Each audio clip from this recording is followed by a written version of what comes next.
Good afternoon, everybody. Welcome. I did not time the music and my voice correctly, but here we are. Welcome, guys. It is Wednesday, October 27th, and I'm going to be hanging out with you guys for maybe about an hour or so. Maybe a little less. I got to go pick up my daughter soon. So, we'll shoot for an hour. But welcome. What's on your mind? Go Braves. Topic of conversation, which obviously is just, as always, is just, you know, we don't have to stay on topic. We never do, man, around these parts, right? But the topic is the Chosen One prophecy.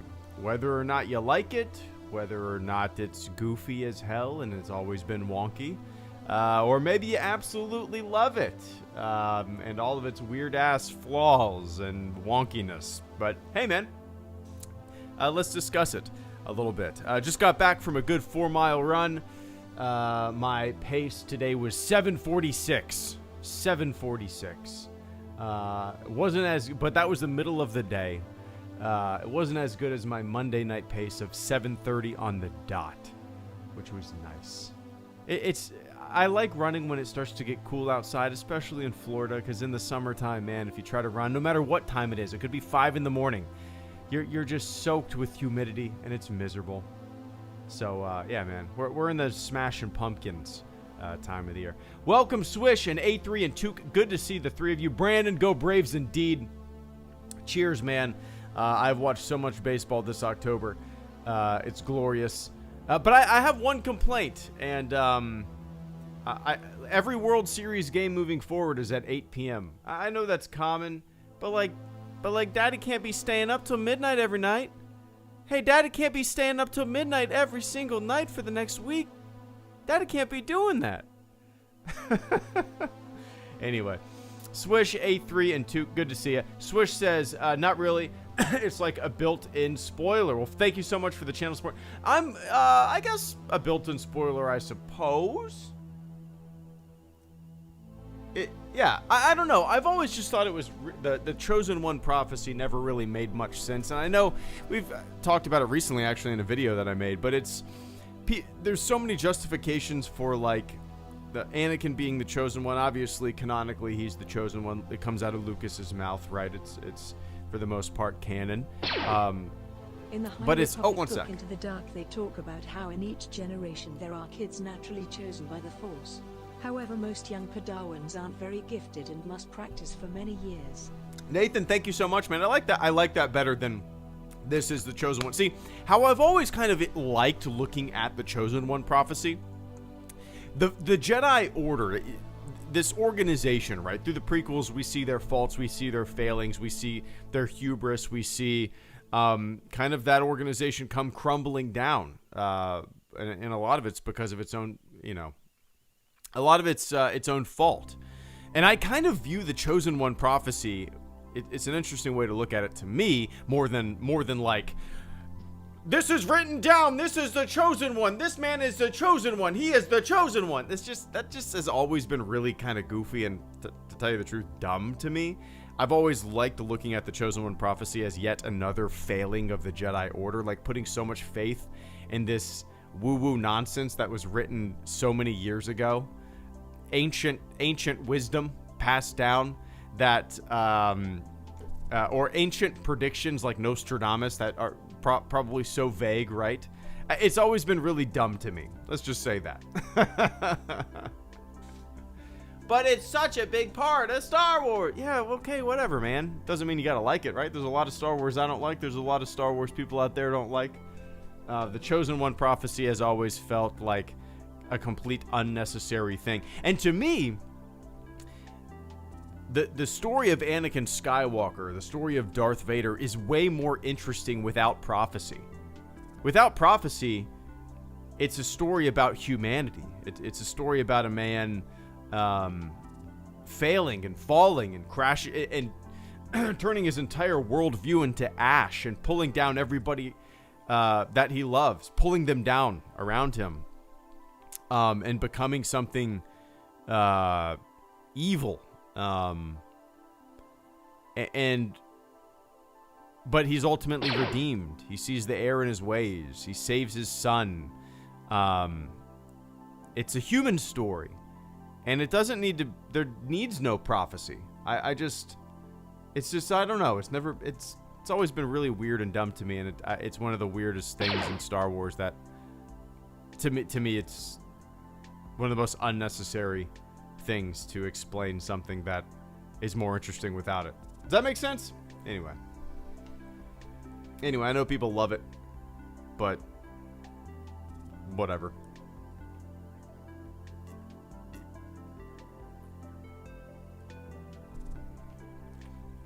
And A3, thank you so much for the double super chats this afternoon, man. Oh, one sec. It comes down to a predestined versus free will debate.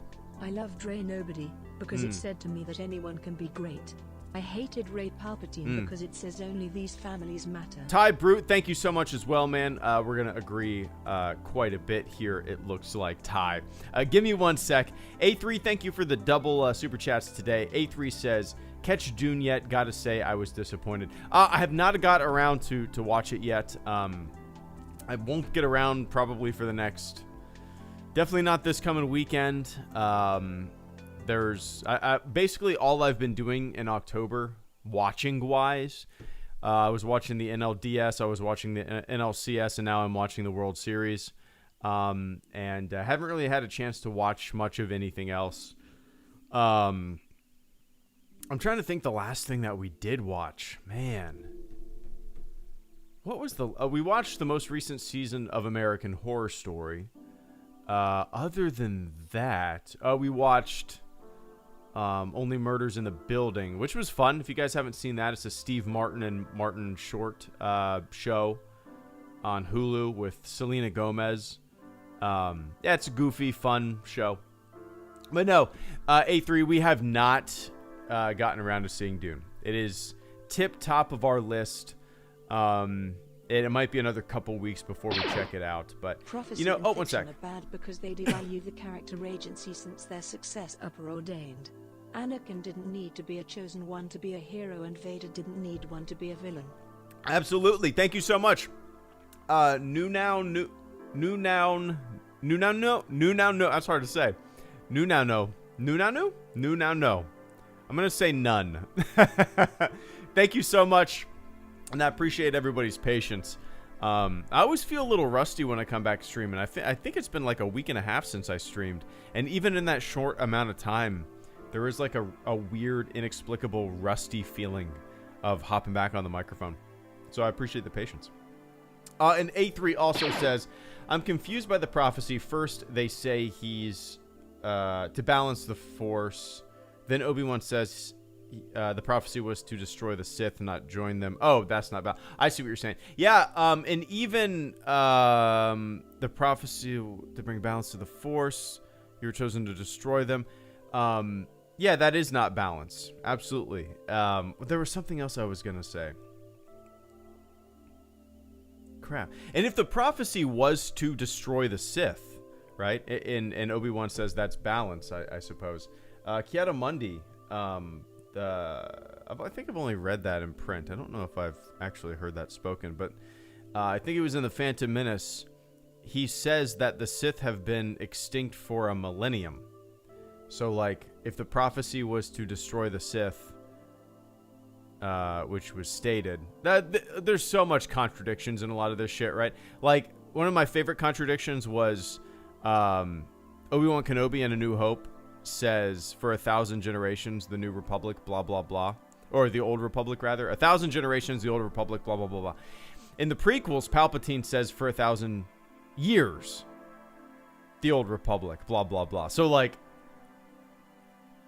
in A New Hope 1,000 generations, and the prequel, I mean obviously it's just an error in the writing, right? For 1,000 years, for 1,000 generations, that is a huge fucking difference. 1,000 generations. 1,000 generations. Let's say a human being lives for 100 years. Let's just say that. Make it easy. 1,000 generations, 1,100 years versus 1,000 years. That's a pretty big contradiction.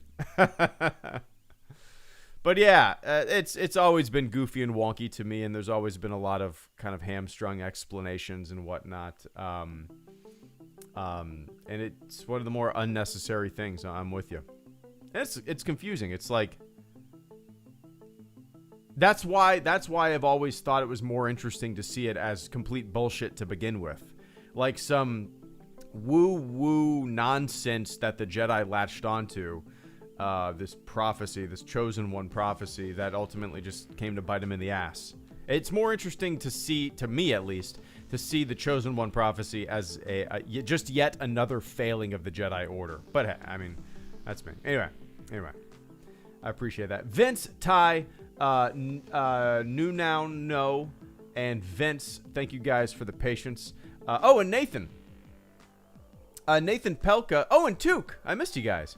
Took says, chosen one more like chosen few, as there was a new one in each trilogy. Bad joke, but I'm exhausted. Forgive me. Hope all is well. HG. Yeah, 31 months in a row. That is insane. Took, thank you so much for being a member all these years. God, that feels weird to say, all these years. But yeah, everything's going well. Almost done with all of my schooling, and yeah, just really looking forward to finally getting on the job. It feels like it's been a very, very long past year with a lot of tests and a lot of things that, you know, I mean, if you would, yeah, I don't know. Yeah, things are good. Things are even better, Took, since I checked the mail yesterday, have I was thinking that I would not. So I'm sure you've heard of the GI Bill. I've been using the GI Bill for 10 years to go to college on and off. And this past year, I had like exactly 11 months or so of GI Bill left. So I used it towards the fire academy. I used it for my EMT training, 4 months, certified EMT, boom, GI Bill. And I used it in the fire school as well. And I was under the impression that I would not be getting the GI Bill housing allowance in November and December. But I got a letter in the mail yesterday from the VA saying I'm getting it. So I thought I was just going to be yanking money out of savings for the next 2 months. But the VA, yeah, man, GI Bill fucking kicks ass. That's just a long way of me to say that. That's it. Anyway, everything's great. And Nathan, good to see you, man. Nathan says, in the High Republic book Into the Dark, they talk about how in each generation there are kids naturally, quote-unquote, chosen by the Force. However, most young Padawans aren't very gifted and must practice for many years. I like that explanation, Nathan. And what's interesting to me, now, okay, I don't know how to word all this. It makes sense in my brain, okay? You said some kids are naturally, quote-unquote, chosen by the Force. However, most young Padawans aren't very gifted and must practice for many years. I mean, that's true of the real world, right? We are born with oftentimes natural talent in certain aspects. Athletes are kind of the best example, right? I mean, there's millions of examples, but that's just a baseline, easy to explain. Example, athletes, many are completely naturally gifted, right? Naturally born with these talents. Some have to work for many years and way harder than someone with absolute natural talent, right? How is that any different? That biological determinism, I suppose, any different than the Force, quote unquote, choosing maybe in some kind of random way? You know what I mean? It's very similar to me. And if that's the case, if it's just, it just seems like pure randomness, right? The Force almost doesn't even need to be in the equation. You could just say some kids are naturally talented, right? Shit happens. Some kids are great. Some kids are not. They have to work harder. You know what I mean? I don't know. It's interesting. It's almost a little religious. Okay. So, when somebody says like. I'm not religious, so when somebody says something like, how do I put this? Like, God works in mysterious ways, or everything happens for a reason. Those things. In my brain, it's the same thing as me saying, shit happens. You know what I mean? Like, there's certain things that are completely out of our control. When like a religious person says, well, everything happens for a reason. To me, that's the same thing as saying, shit happens. You know what I mean? Those are the same statements, except one has like a predetermined religious belief, and the other is just, hey, the world is just fucking chaos and shit happens. Does that make sense? Some kids are born with natural talent and chosen by the Force, and some kids have to work doubly hard. But anyway, that just probably sounded like a lot of gobbledygook. So I apologize. Anyway, Nathan, thanks, man. I need to read the High Republic stuff. I've been neglecting my Kindle for a very long time. I started reading Once Upon a Time in Hollywood. My buddy got it for me. It's great. I'm about halfway through, slowly but surely making my way through that. That's my favorite Quentin Tarantino movie, and the book is, I mean, the book is amazing. I want him to write more novels, but anyway. What was I? There we go. Eventually, I'll get around to reading some High Republic. Vince Win, Ty, New Now Know, Vince and Mimi. Thank you guys so much. Vince says, so many of the Jedi ideas are dumb. What do you get on your chicken tender pub sub? Well, a lot of them are dumb. Absolutely. And a lot of them are kind of cultish, and a lot of them are very like, I don't know. I like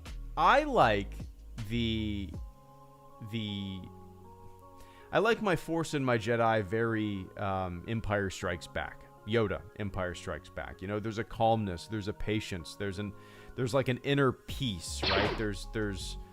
It's not like an organization that seems cultish, right? In The Empire Strikes Back, the Force seems, I don't know, we were in the 1970s, man. We were, the movie was being made by a bunch of hash heads.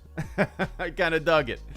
It wasn't it wasn't a religious retreat where kids put on helmets and swung little kid swords.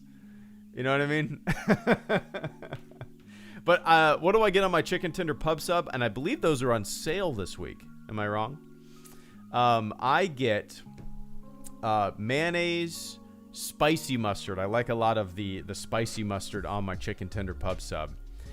Then I get usually spinach, tomato, onion, and a lot of banana peppers.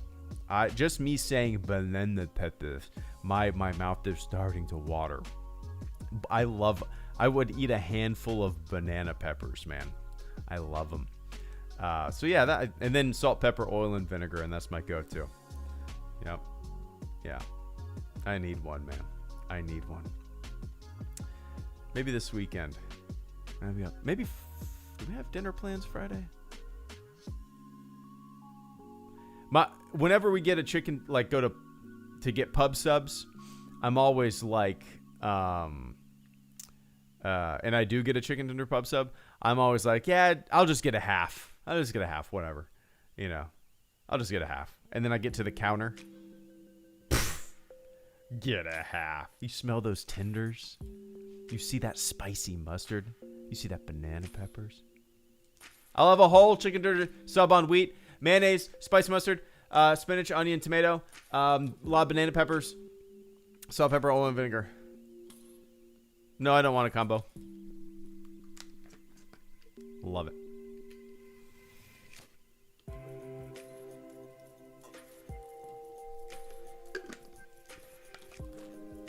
Anyway, I appreciate that, Vince.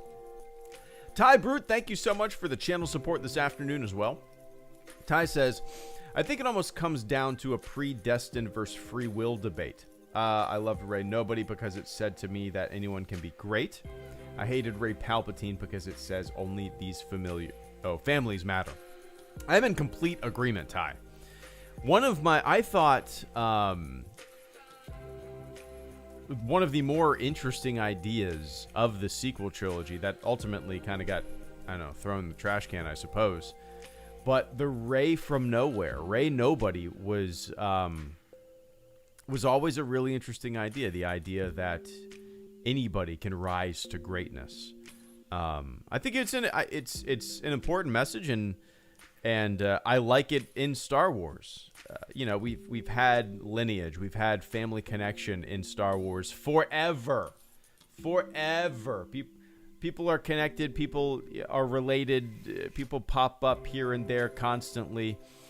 It was refreshing to have this character that came from nothing, from nowhere, and was nobody. Not everything needs some crazy ass explanation. Not everything needs to be connected. Not every, lineage needs to be explored further. And the idea of her being a Palpatine is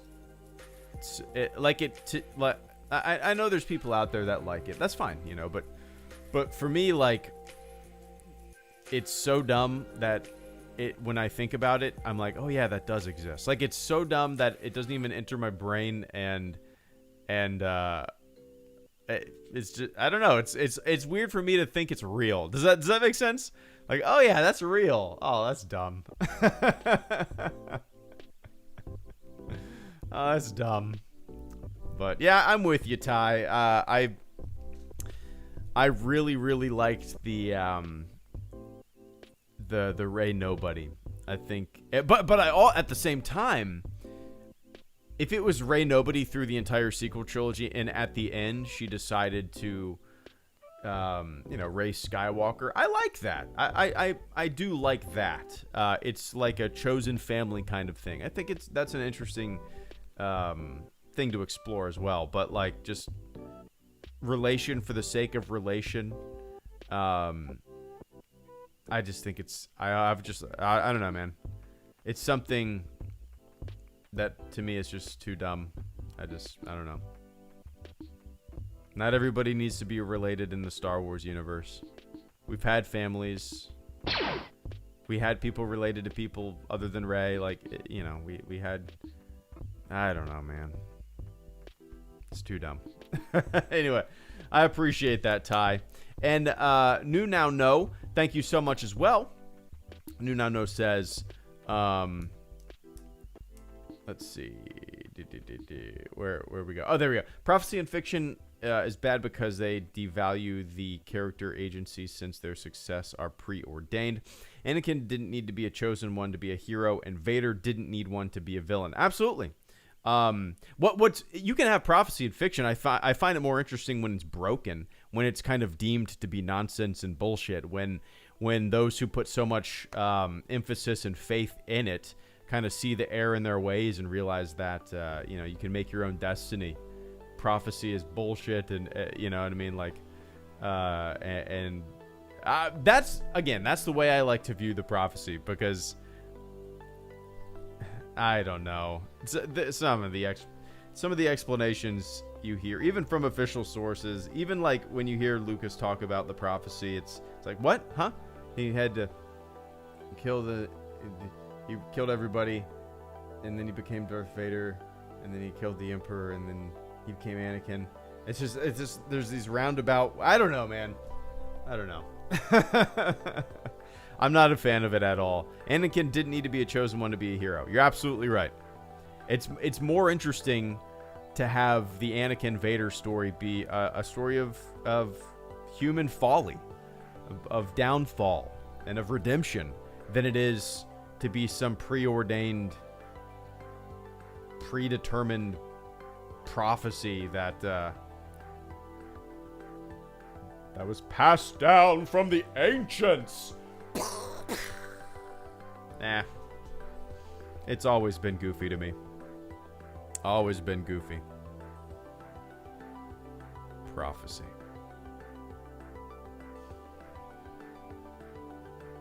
That'd be actually kind of interesting. I don't know if there's any kind of story or whatnot that talks about the prophecy of the chosen one who will bring balance to the Force.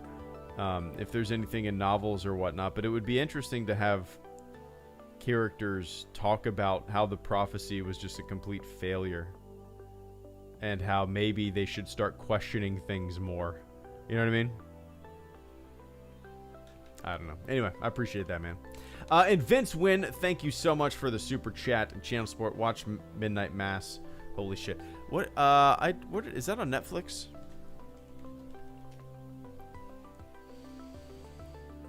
Arrival of a charismatic priest brings miracles, mysteries, and renewals from a dying town. Okay.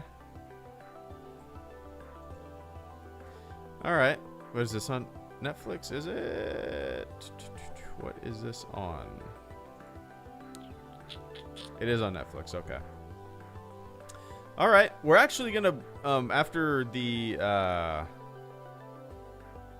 the World Series, we're gonna start watching Squid Game.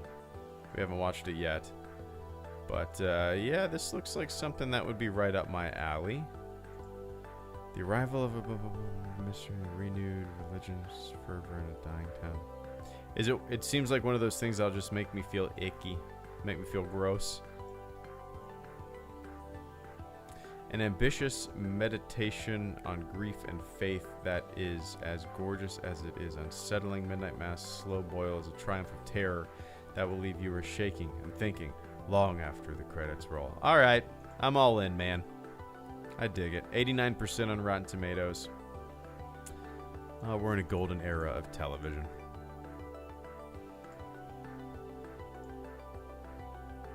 Nice.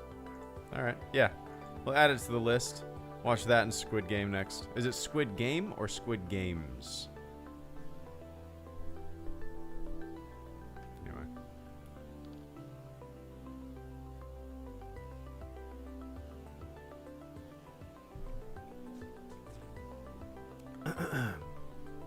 Vince Wynn once again. Vince says, I love Return of the Jedi's ending because Anakin chose to save his son, not because he balanced the Force. Yeah, I like that. That's hey, this entire live stream, this potential hour of me bullshitting on a microphone could have all been boiled down to exactly what Vince said. I could have spent literally 5 seconds on this microphone and got across Vince's point, and it would have basically said everything that I'm going to say in the next hour.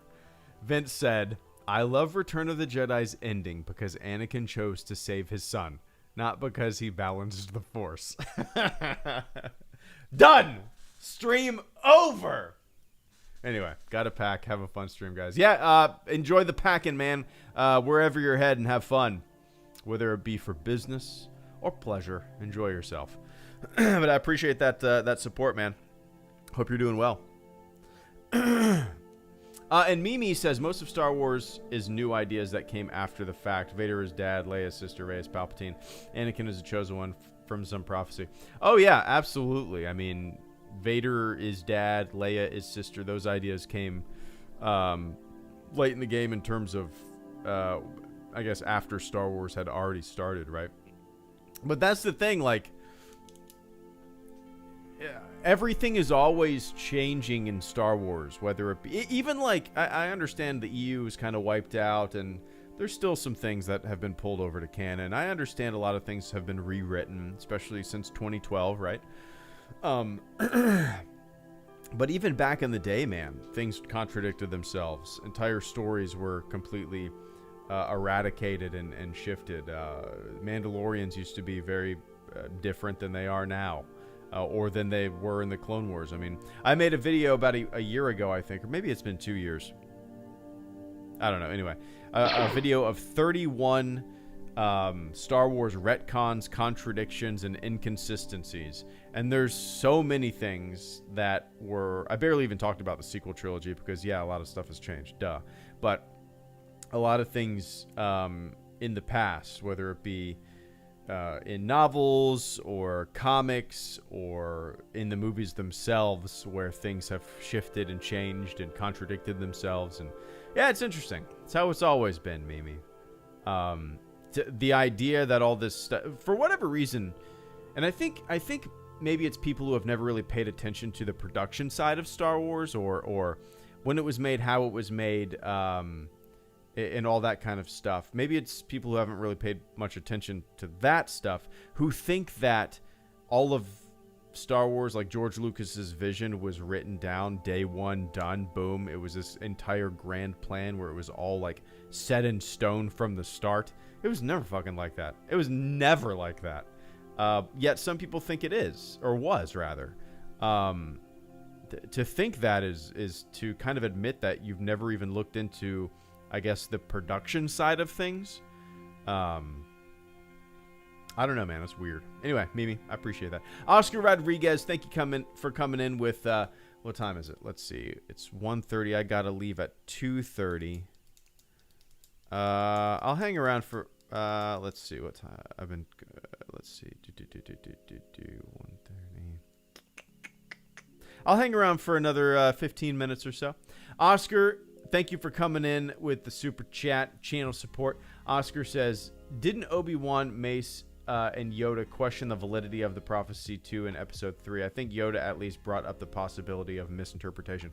Yep. From what I remember, basically the entire Jedi Council questioned it, at least from the beginning. And Qui-Gon was the one pushing it, I believe. And Master and Apprentice, anyway. Yeah, there's definitely some pushback. There's definitely some questioning. Which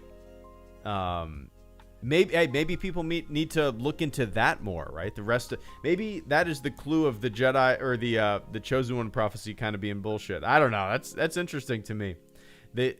It's kind of like when people look at the Rashomon style retelling of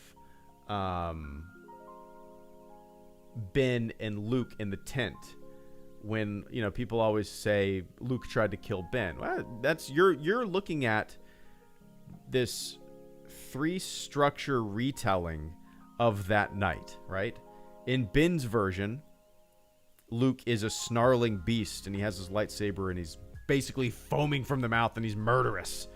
And in Luke's version, he's not even holding a lightsaber, right? There's these retellings. There's these various interpretations of the same event. Based on bias, based on eyewitness testimony, I guess, right? Various versions of the same event. And maybe people aren't paying attention to all the ideas or the questioning of the prophecy that the Jedi had. They're just kind of going, oh, there's a prophecy! They said there's a prophecy of the Chosen One! Cha-ching! Hook, line, and sinker. You got me, Lucas. Anyway, I appreciate that, Oscar. Oscar Rodriguez, once again, I wish The Rise of Skywalker at least kept the meta-narrative from TFA and TLJ of Star Wars as we know it, quote-unquote, dying so it can be reborn again. There's a lot I love about TFA and TLJ, man. I thought they were very complimentary movies. I thought TLJ carried a lot of fun ideas over from TFA. I think they're very complimentary of one another. Yeah, there's the one thing that I'm really glad that The Rise of Skywalker kind of pulled over from The Force Awakens, mainly The Last Jedi, pretty much The Last Jedi, is the connection between Rey and Kylo, Rey and Ben. I thought that's one of the things that was handled the best in The Rise of Skywalker. That was carried over. Unfortunately, not much else, in my opinion, was, I don't know, smoothly carried over or done. I don't know, man. But, yeah, I don't know.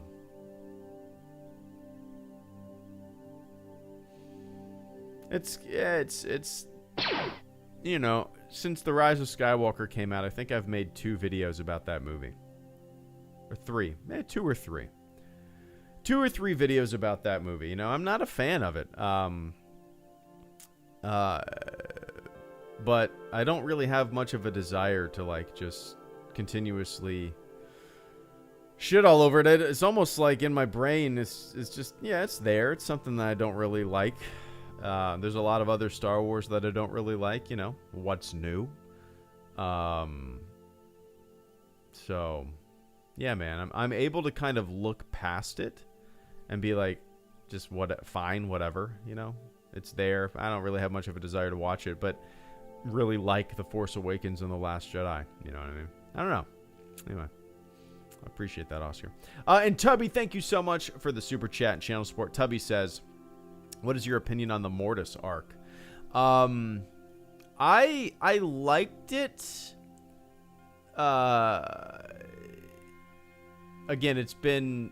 I think I watched it in 2018 is the last time I watched the Mortis arc. I remember liking it for the most part, but thinking it was just kind of... I don't know. It wasn't that interesting to me. It just kind of seemed like there was the father, the daughter, the son. I mean, it just seemed kind of like just a common religious thing. There's so many religions that have... I don't know. I don't know how to explain it. I like it for trying. I like it for taking things in a very weird direction. But I kind of felt like it was like a little generic... had a lot of generic religiosity to it, I suppose. Does that make sense? And for me, also, when I think of the Force, I like the Force, the subtlety of the Force. The more you show of the Force, for me, the more it kind of loses its luster, the more it kind of loses its mystery. I like the Force subdued. I like the Force being this mysterious energy, I guess. I like the Force, you know, in The Empire Strikes Back, the way Yoda describes it. And when we go to a place that is like basically the physical embodiment of the Force, and you have a father and the son and the daughter, and they represent blah, blah, light and the dark, blah, blah, blah. I don't know. It just kind of, it felt like generic religiosity to me, like a story that has been told in religion before, and it just, again, I like my Force small and subtle.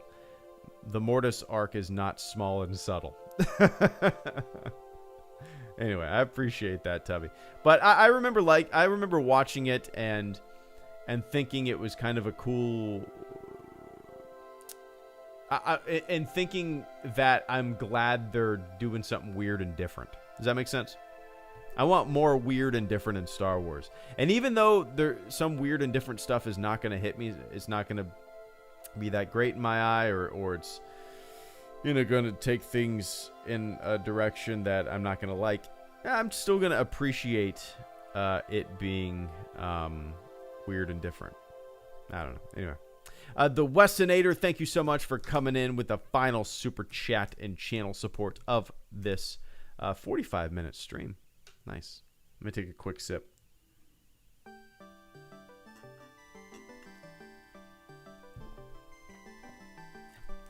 The Westonator says, 2 questions. Did you see the Lightyear trailer that just dropped? I did. I watched it right before I went on my run. Looks fun. I don't really know when it's taken place, what the deal is with it. I haven't followed this thing at all. But the trailer looks pretty fun and adventurous. Yeah.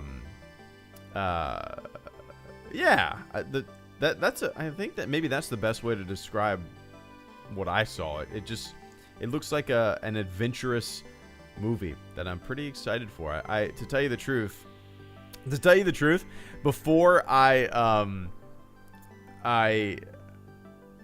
saw the trailer, this is how little I paid attention to it. Before I saw the trailer, a part of me, well, when the trailer first started, a part of me was like, oh, I thought this was going to be live action. I thought they were making like a live action Buzz Lightyear movie or some shit. That's how little I knew about any of this stuff. But yeah, it looks fun and adventurous, man. And I'll definitely end up seeing it for sure. And loved the Braves game last night, man. I'm on cloud 9. I feel like a kid again watching these games. My only complaint is I want World Series games to not start at 8 p.m. because Daddy can't stay up to midnight every single night. Yeah. Anyway. Yeah, it's been a very exciting October for baseball. I've been a Braves fan. I moved to Atlanta in 1991, I believe. 90 or 91. And I lived there until 1999. So if you guys know anything about baseball or 90s Braves was like some of the one of the best baseball teams. And I grew up, in the 90s in Atlanta watching the Braves. And I've been a fan ever since. To have them, I've watched every game of the NLCS, NLDS, and now I'm going to watch every game of the World Series. And it's super exciting, man. It's super exciting. But yeah, anyway. Cheers, Westinator. Go Braves. All right, guys. It's time for me to jet. I got to go pick up my daughter in about an hour. So, what else? Hoping I get a couple of videos up in the next few weeks. Planning on streaming maybe Friday night. We'll see. All right. Cool, guys. To everybody who supported the channel this afternoon, cheers. I appreciate the hell out of that. To everybody who just hung out in the chat, thanks, man. All right, everybody. Enjoy the rest of your morning, your afternoon, your evening, wherever you are on planet Earth, and I will catch you all on the flip side. See ya.